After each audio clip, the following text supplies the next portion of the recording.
I'm happy to introduce you Professor Alya Guseva from Boston University. Hello, we're really glad to see you here.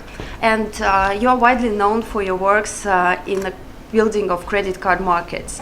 And your book, Into the Red, the Building of Russian Credit Card Markets, was recently translated into Russian. Can you tell a few words about this book and present it to a Russian audience?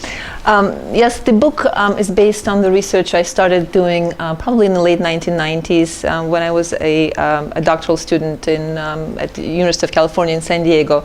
I conducted some interviews in Russia in banks, and the reason I got into this research to begin with, I was very curious about how new markets develop, and particularly markets that's sort of never been around, and what it takes for markets to start functioning. And so I went in Moscow and I interviewed dozens of banks, and I also looked at other sort of types of materials. And basically, in a few years later, I came back and was fortunate actually to see the market progress several years. So I actually had an exposure to market building as a process over a number of years. And the book, I think, ends at maybe 2006, so covering about 15 probably or so years, right at the start of the transition. And the basic idea is to look at how markets are developing from scratch, and what it takes, what kind of actors participate, banks, the state, to what extent the consumer resistance which was there had to be sort of fought with, and the product has to be framed so for the market to take on. Okay. And I know that at this Moscow conference you will present a paper on the household consumption. That's right. What do you find interesting about Russian household finances? I think it's fascinating given the history of sort of gender in the Soviet period, first with sort of mandated employment for both women and men, but women also being subject to with a double burden, being almost solely responsible for childcare and housekeeping.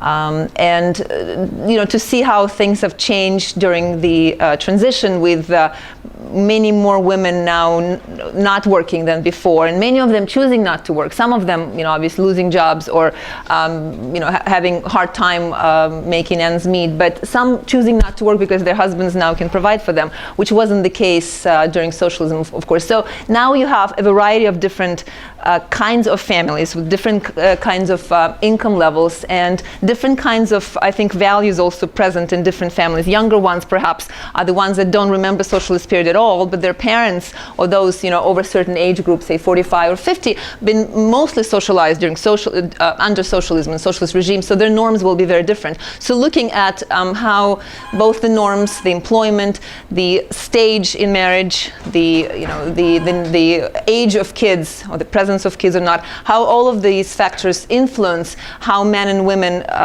control or distribute resources in the family, I think is very interesting, because money is a way to get at power differential in a family, and that's I think ultimately what interests me. What is the relationship between genders in the private sphere? Something that actually has not been studied much by economic sociology, at least. Economic sociologists have been mostly focusing on the outside of the family sphere, sort of on labor markets or on firms, and looking at what's happening in the family once the money is earned, how it's this process of deciding what we spend money on, who takes charge, and how we negotiate the differences, I think is fascinating.